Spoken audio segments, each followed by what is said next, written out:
시작하기 전에 좋아요와 구독 한 번만 눌러주세요. 지금부터 디펜딩 챔피언의 진짜 이야기를 들려드립니다. 시즌 초반, 많은 팬들은 믿기 어려웠습니다.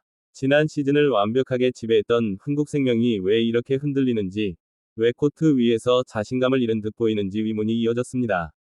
개막과 동시에 찾아온 연패, 순위표 하단에 머무는 혀실은 디펜딩 챔피언이라는 이름과 전혀 어울리지 않았습니다.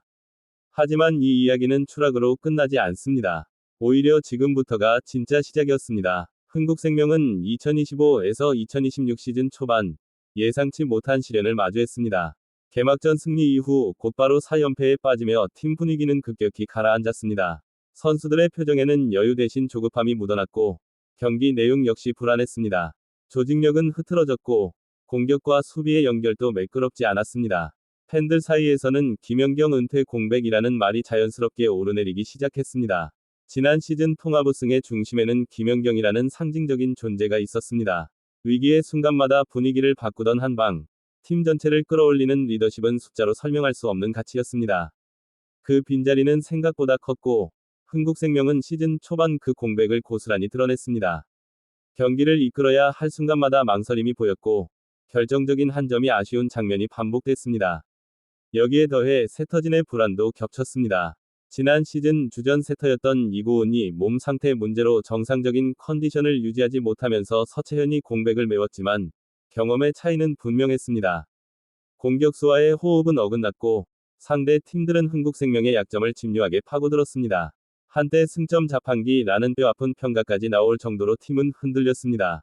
그러나 이 팀은 쉽게 무너지지 않았습니다. 시간이 지나면서 변화의 조짐이 보이기 시작했습니다. 2라운드에 들어서자 경기 내용이 조금씩 달라졌습니다.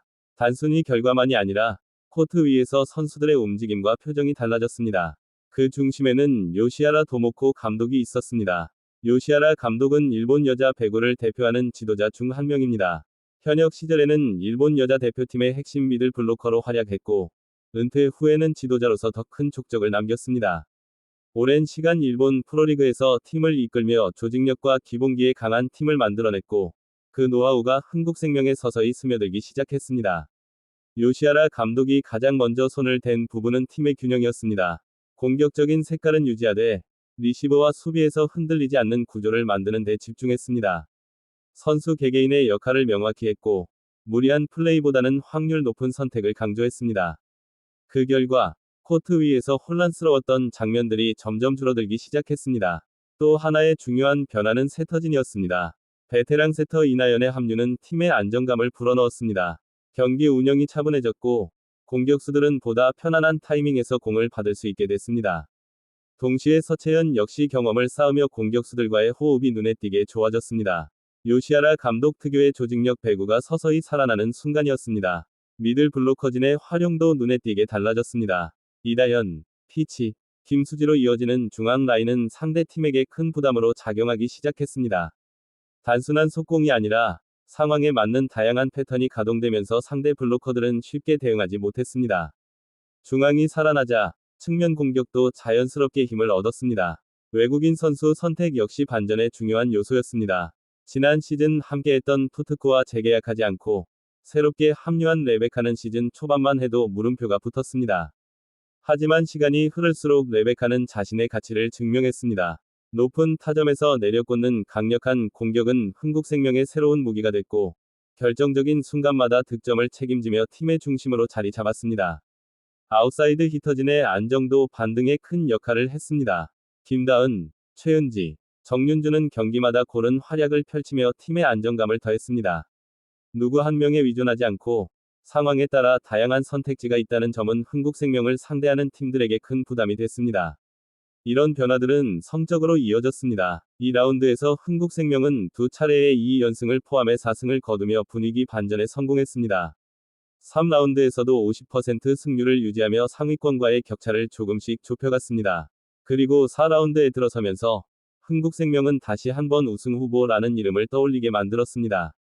현대건설과의 접전 끝에 패배를 기록했지만, 이후 정관장과 페퍼저축은행을 차례로 꺾었고, 선두를 달리던 한국도로공사마저 잡아내며 3승 1패를 기록했습니다.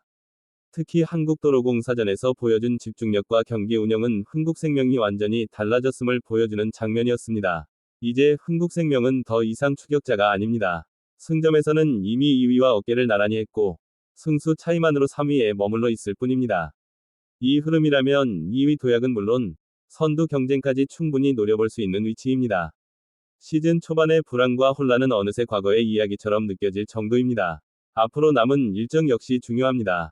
IBK 기업은행과의 원정 경기, 그리고 GS 칼텍스와의 홈 경기는 흥국생명의 현재 위치를 가늠할 중요한 시험대가 될 것입니다. 이 경기들에서 어떤 모습을 보여주느냐에 따라 흥국생명의 시즌 목표는 더욱 분명해질 것입니다. 한때 하위권에서 맴돌던 디펜딩 챔피언은 이제 다시 상위권 판도를 흔드는 존재가 됐습니다. 김연경이 떠난 자리에서 흔들렸던 팀은 요시하라 감독의 지도 아래 새로운 색깔과 균형을 찾아가고 있습니다. 이 반등이 일시적인 반짝임일지 아니면 또 하나의 우승 서사의 시작일지는 아직 알 수 없습니다. 하지만 분명한 건 하나입니다. 지금의 흥국생명은 시즌 초반 우리가 보았던 그 팀이 아니라는 것, 그리고 이 팀이 다시 한번 정상에 도전할 준비를 마쳤다는 사실입니다.